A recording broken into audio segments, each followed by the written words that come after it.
So I just saw Spider-Man enter the Spider-Verse. Into the Spider-Verse. Spider-Man into the Spider-Verse. Yes. Um, I loved it. Fantastic. Great movie. Amazing. Um, but there's a few things I wanted to say about it.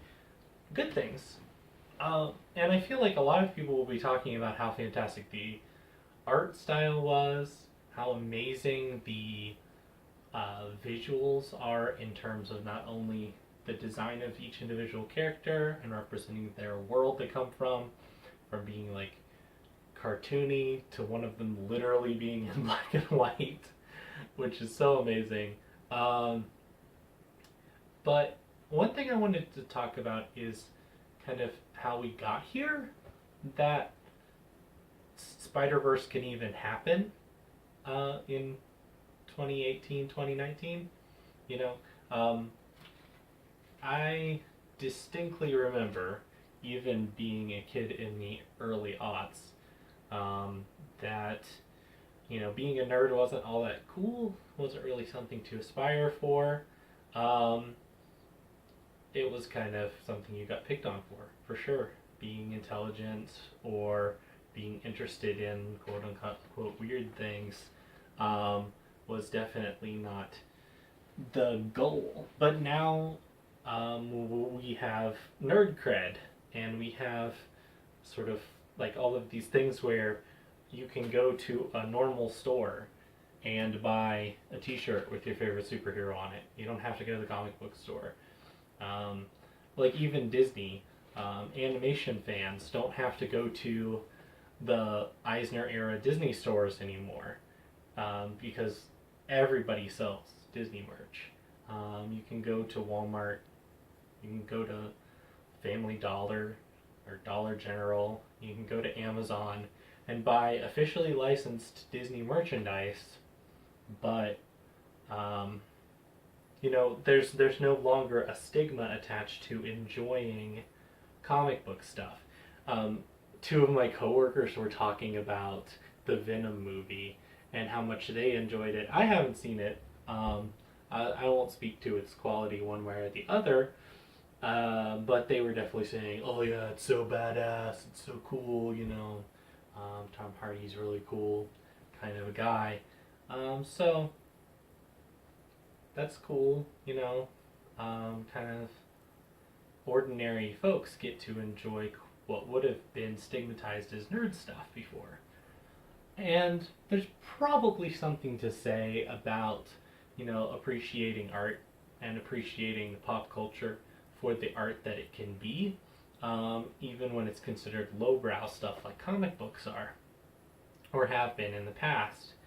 But, you know, what I really want to say is it's interesting that as a culture we kind of progressed to this point where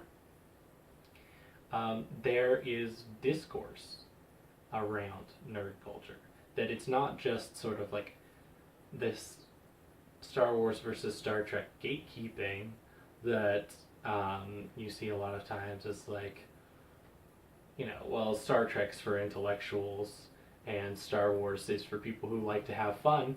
Uh, you know, you're allowed to like everything. You're allowed to have, your science officer T-shirt in the drawer next to your my other car is a Millennium Falcon bumper sticker. That didn't follow the train of thought I meant to start with, but I think there's also this other aspect to this, right? So, nerd culture gets its power from the ability to reference things. And that's where we get, like, some bad things like gatekeeping and, the whole, like, real fan mentality. But we also get a lot of good things, like being able to relate over a fictional property that we have in common, having like a common sort of language, common visual language. Like if I show you this hoodie that I'm wearing that has this, picture of a spider on it, you're not going to think, wow, that guy is really into spiders. And he must really like, you know, entomology.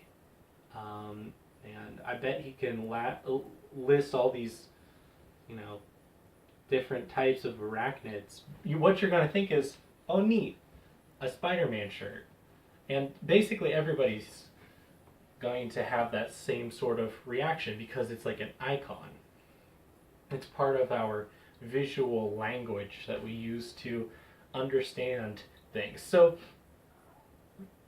much so, to the point where when you have Into the Spider-Verse, which is an animated film, a very fantastically animated film, a well-crafted story told in a visual medium, that you also have the appearance of one of the most iconic real human beings of the comic book world, Stan Lee himself, show up in a cartoon form. Sorry if that's a spoiler for anybody, but we do get a Stan Lee cameo in this movie.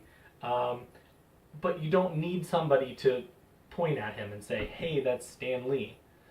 You don't need, any other clues except he's wearing his glasses and he's got his mustache and it's his voice, true believers.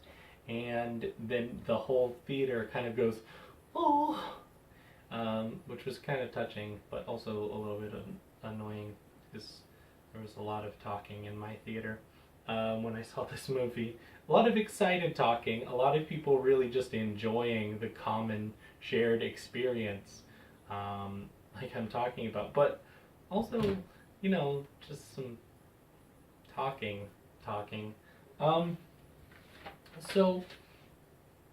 But I say all that to say that, great, so we've got comics and the culture built around them, which is, intersectional with basically all other types of nerd culture.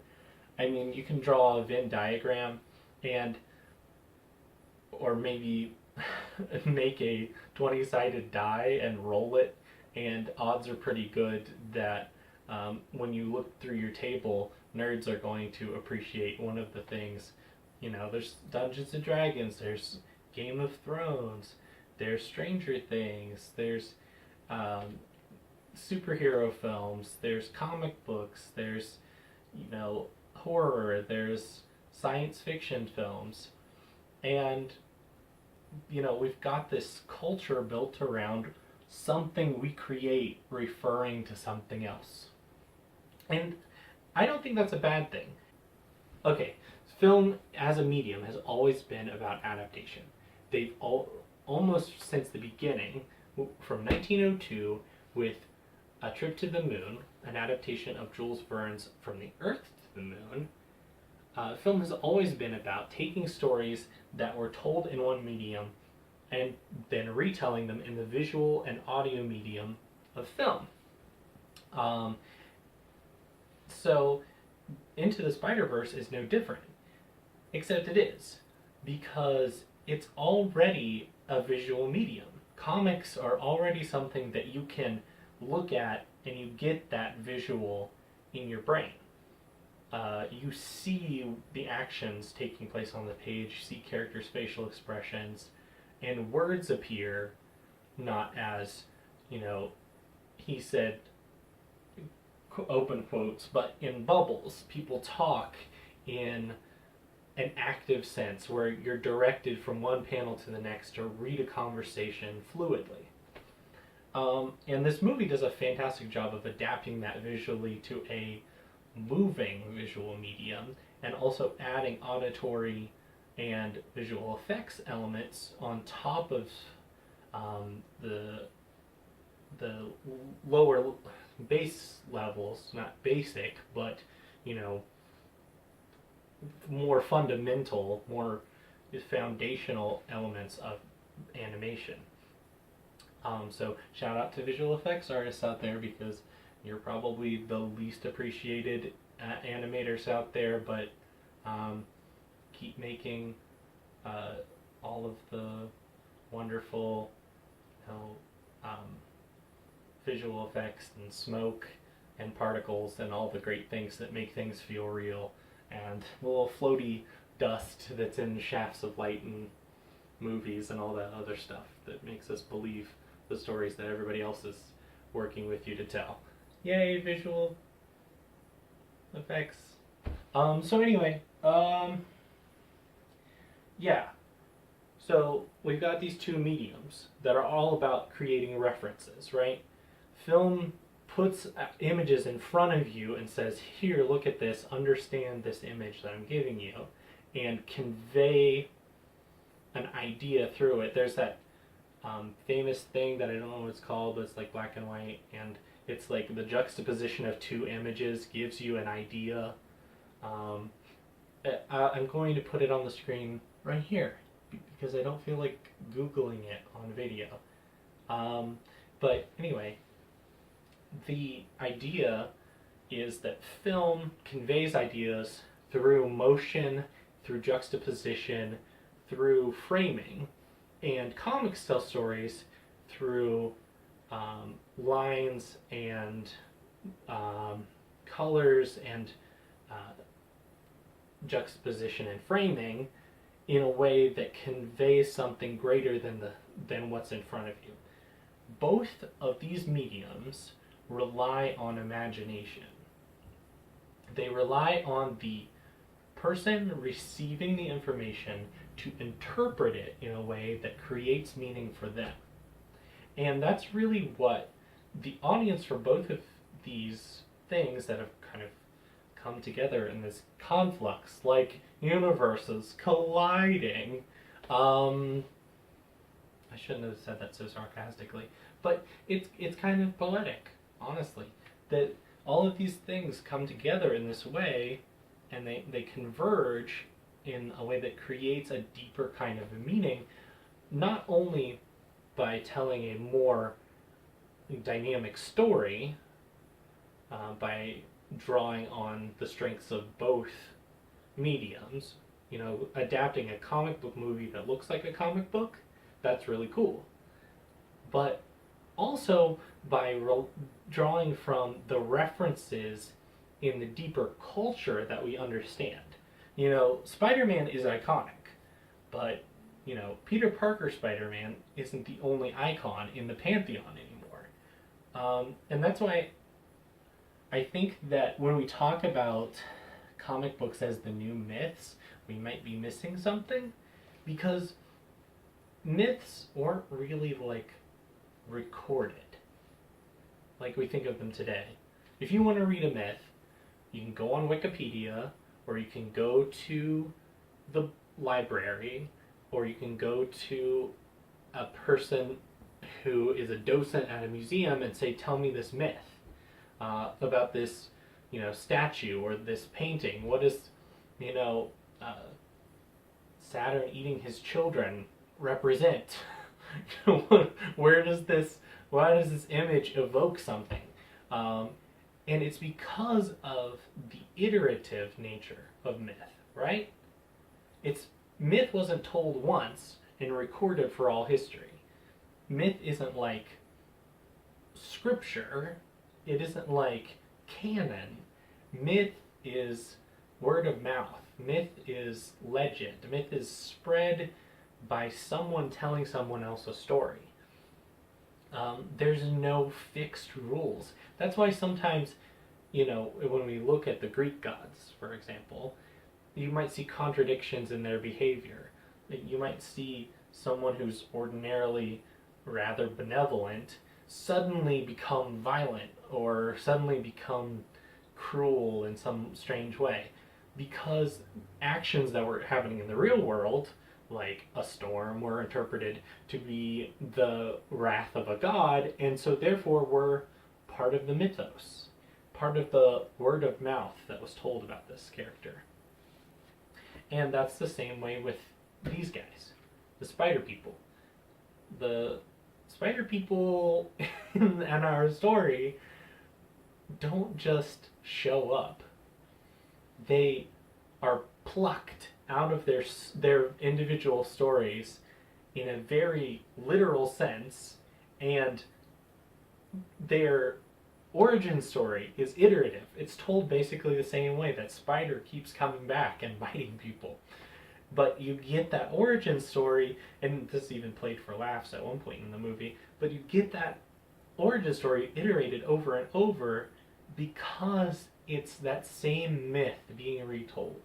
You know, Spider-Gwen is no less, you know, sort of reflection of the original sort of prototype of Peter Parker than, you know, Peter Porker Spider-Ham is. They're all elements of this greater pantheon, these legends that are being told and retold. And why I think that that is good and important, and why I think it's nice to sort of look at, is because it shows the way that cultures connect is not through some sort of merchandise or some sort of collective understanding of, okay, you get it, you've read all the Spider-Mans, or you get it, you've watched all of the appropriate Star Trek episodes, and you know which ones don't really count as good, or, okay, well, you know to hate on the prequels, and that we real Star Wars fans don't like this movie or that thing, and we don't talk about this or that, and we all laugh at the holiday special, or whatever.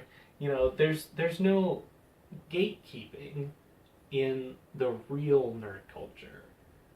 Fundamentally, it's about creating more of the culture. It's mimetic. It's basically just the new myth.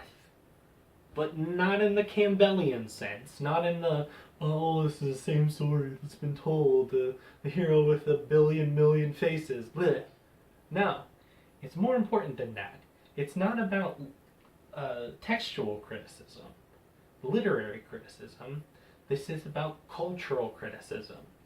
The way that culture works is fundamentally not changed. Just because we keep telling ourselves the same stories with different characters and different elements swapped in and out in this rotating cast of characters, like Campbell observed, to dubious claim, what we're really looking at is the power of the human imagination to continue to encourage ourselves by creating new heroes, new things to look up to, new people to believe in. Sometimes those people just happen to be, you know, middle schoolers from Brooklyn who like to make graffiti with their uncle, you know? And I think that's really cool. And I hope that the next myth that we get to tell ourselves is even more positive. And yeah. Smile along, friendly neighbors,